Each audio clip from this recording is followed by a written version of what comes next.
Oggi parliamo della coltivazione intensiva dell'oliveto. Mi sono fermato un attimo in questo appezzamento di terra che non è il mio, tanto per fare alcune riflessioni su questo modo di coltivare l'oliveto. Che cosa significa coltivazione intensiva? Innanzitutto cerchiamo di capire che cos'è. È coltivare le piante di olivo per file, vedete? Sono come delle file di viti. La distanza, quindi il senso di impianto, la distanza tra una fila e l'altra è circa 3,20 m, 3,30 m e la distanza all'interno delle file tra un albero e l'altro sono circa 1,20 m, 1,30 m. Ma davvero con questa coltivazione abbiamo risolto tutti i problemi per quanto riguarda la raccolta potatura delle olive? Oppure abbiamo risolto alcuni problemi ed altri invece ci si creano? Andiamo adesso all'interno dell'impianto della coltivazione e cerchiamo di spiegare alcune cose. Siamo all'interno di questa coltivazione intensiva, piante che hanno circa 7-8 anni di età, come abbiamo detto, disposte le une distanti dalle altre a 1,20 m, 1,30 m, 1,40 m circa. Per i primi 3-4 anni, ragazzi, davvero come lavorazioni, una volta trapiantata la pianta, non c'è da far nulla, basta che si mettono le piante lungo la fila e abbiamo fatto, basta annaffiarle e poco altro c'è da fare. Perché per quanto riguarda la pulizia del terreno basta un semplice trattore, si passa con la trincia tutto e si taglia l'erba a raso. Per quanto riguarda i trattamenti basta una sola persona e fate conto che state trattando davvero un filaro di viti, perché basta passare con il trattore al centro la botte e le barre che fanno il trattamento a destra e a sinistra e velocemente abbiamo risolto il problema. La raccolta è semplicissima, è una macchina che sembra una vendemmiatrice, praticamente passa a cavallo della fila e automaticamente raccoglie le olive in una velocità spaventosa.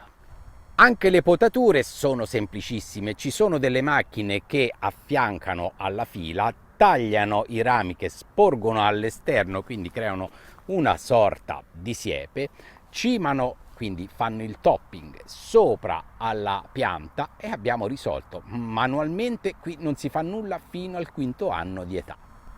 Dal quinto-sesto anno in poi invece iniziamo un po' qualche lavorazione in più sulla potatura, bisogna anche andare all'interno e togliere qualche ramo più grande e raccontata così allora avremo risolto tutti i guai nei nostri oliveti, perché la lavorazione del terreno la facciamo velocemente, i trattamenti super veloci, potatura anche, la raccolta ancora meglio, però ci sono alcuni problemi che sorgono dal sesto-settimo anno in poi.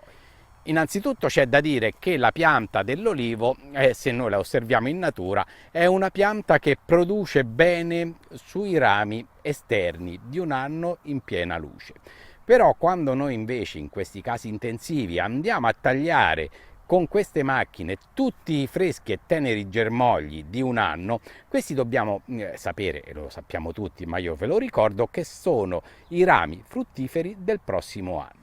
Se io vado a tagliare questo ramo, quest'anno non farà altro che di nuovo fare dei germogli più interni, ma qua ho perso raccolto per il prossimo anno. Ecco che fino al sesto-settimo anno questo impianto intensivo può essere anche produttivo, poi dal settimo-ottavo anno in poi inizia a perdere i colpi rispetto ad un sesto di impianto tradizionale.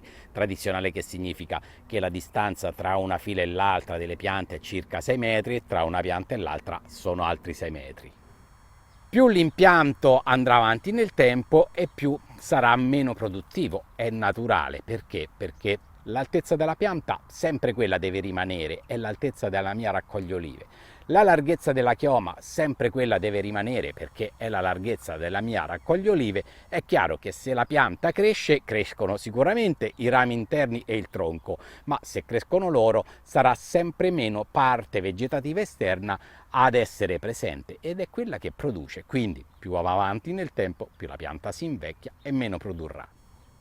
Anche il problema delle patologie fungine può presentarsi più spesso, perché un impianto molto ravvicinato e folto fa sì che ci sia poca circolazione di aria. Dove c'è poca circolazione di aria c'è più umidità e più patologie fungine. È un cane che si morde la coda.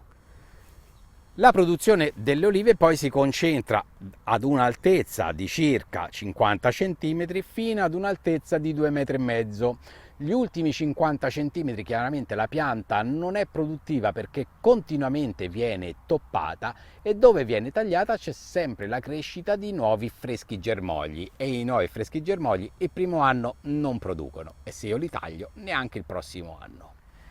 E quindi ragazzi, queste sono le mie considerazioni, chiudo così il video. Abbiamo visto che è un impianto che al settimo, ottavo anno è facile da tenere, da gestire, lavorare, trattare, potare, raccogliere, ma inizia a dare davvero dei problemi seri quando inizia ad avere 10-15 anni.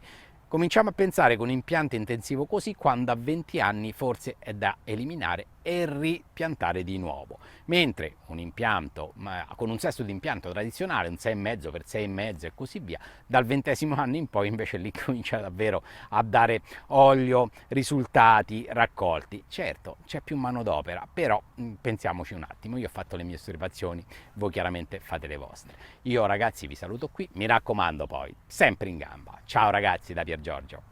Yes, I can boogie.